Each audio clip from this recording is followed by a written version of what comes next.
নমস্কার বন্ধুরা, অনুদির রান্নাঘরে তোমাদের আরও একবার ওয়েলকাম। তো বন্ধুরা, অনেক দিন হয়ে গেল আমি তোমাদের সামনে রান্না দিতে পারছি না, ব্যক্তিগত কারণের জন্য একটু প্রবলেমে ছিলাম।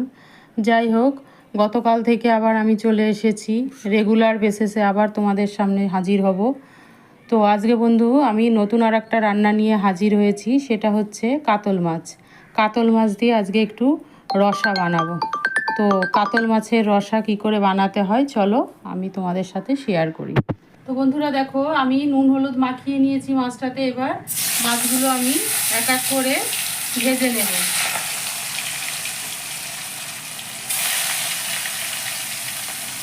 রসা বানাতে হলে মাছটা যদি একটু বড় সাইজের হয় তাহলে তেল হয়ে গেলে টেস্টটা আরও বেশি ভালো হয়।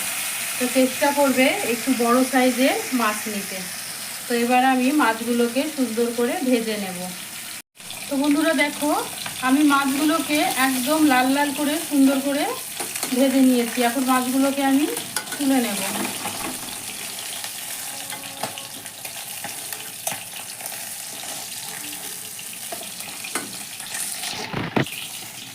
মাছগুলো দেখো আমি সুন্দর করে একদম লাল লাল করে ভেজে নিয়েছি।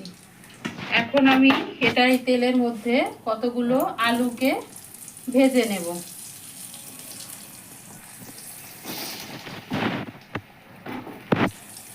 আমরা বাঙালিরা মাছে আলু থাকবে না, মাংসে আলু থাকবে না ভাবতেই পারি না। তো আলু ছাড়াও এটা করা যায়। তো আমার বাড়িতে সবাই একটু আলু দিলে বেশি খুশি হয়। তো এই জন্য আমি চেষ্টা করি আলুটা দেওয়ার। তো এবার আলুটাকেও আমি একটু লাল লাল করে ভেজে নিচ্ছি। আমি সুন্দর করে লাল লাল করে ভেজে নিয়েছি। এবার আলুটাকেও আমি তুলে নিচ্ছি। আলুটাও আমি তুলে নিলাম। এইবার এই তেলের মধ্যে আমি আর অল্প একটু তেল অ্যাড করব, না মাছের রসা যেহেতু একটু তেল তেল হবে।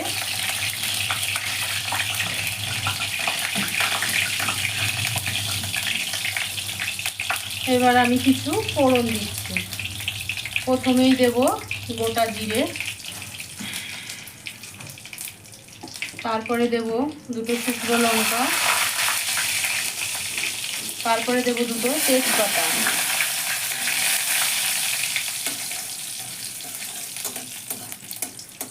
ফোড়নটা একটু ভাজা হয়ে গেলে এবার দেব আমি, দেখো গোটা একটা বড় রসুনকে আমি থেতো করে নিয়েছি। এবার থেতো রসুনটা এর মধ্যে দিয়ে দিলাম।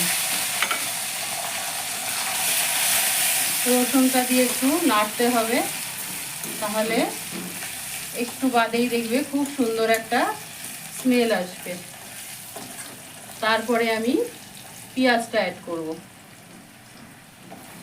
হ্যাঁ, রসুনটা থেকে সুন্দর গন্ধ বেরোতে শুরু। খুব বেশি ভাজা হয়নি, কিন্তু রসুনটা থেকে একটা গন্ধ বেরোচ্ছে। এবার আমি বড় সাইজের 3টে পেঁয়াজ কুচিয়ে রেখেছিলাম, পেঁয়াজটা। তো বন্ধুরা দেখো, আমার পেঁয়াজটা খুব সুন্দর লাল লাল করে আমি ভেজে নিয়েছি। এবার আমি দেব এটার মধ্যে 2-4 দানা চিনি। চিনিটা পেঁয়াজের মধ্যে দিলে ঝোলের কালারটা খুব সুন্দর হয়। তো এবার চিনিটা দিয়ে আমি একটু নেড়ে নেব। তারপরে বাকি মশলাগুলোকে আমি এখন অ্যাড করব। তো দেখো বন্ধুরা, আমি 1 চামচ আদা বাটা, 1 চামচ ধনে বাটা, 1 চামচ জিরে বাটা, 1 চামচ লঙ্কা বাটা দিয়েটা গুলে রেখেছি, আর একটু হলুদ। এইবার এই মশলাটা আমি এটার মধ্যে অ্যাড করে দিচ্ছি। এটা কিন্তু বাটা মশলা, হলুদটা গুঁড়ো। এবার দেব 1 চামচ আদা বাটা দিয়ে এইবার মশলাটাকে আমি এখন খুব সুন্দরভাবে তেল না ছাড়া অবধি কষিয়ে নেব।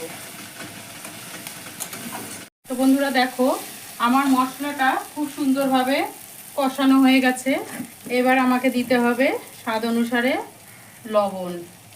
আমি কিন্তু প্রথম থেকে একটুও লবণ দিইনি, সুতরাং লবণটা বুঝে এখন আমাকে লবণটা মিশিয়ে দিতে হবে। দেখো তেল ছেড়ে গেছে, মশলাটা কড়াই থেকে ছড়ে গেছে। এখন আমি এখানে জল অ্যাড করব। আমি সবসময় রান্নাতে চেষ্টা করি গরম জল দেওয়ার, তাতে হয়ও তাড়াতাড়ি এবং টেস্টও ভালো হয়। তো আমি এখন এটার মধ্যে জল অ্যাড করব। তার আগে আমি ভেজে রাখা আলুগুলোকে দিয়ে দিচ্ছি।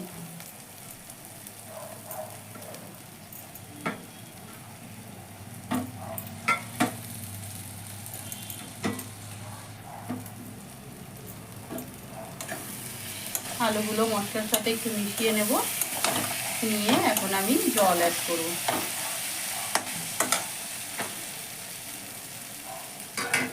এবার দেখো আমি জল অ্যাড করছি।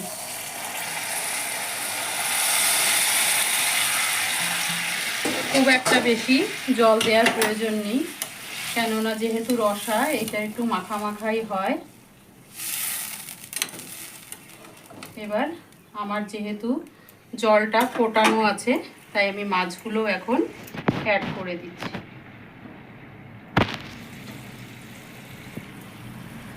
জল যদি কাঁচা দিতাম তাহলে পরে আমাকে আগে জলটা ফুটিয়ে নিতে হতো। এবার আমি ঢাকা চাপা দিয়ে 5 মিনিট একটু হতে দেব। তো বন্ধুরা দেখো আমার কাতল মাছের রসা অলমোস্ট ডান। এখন আমি এটার উপর দিয়ে দেব কিছু চেরা কাঁচা লঙ্কা।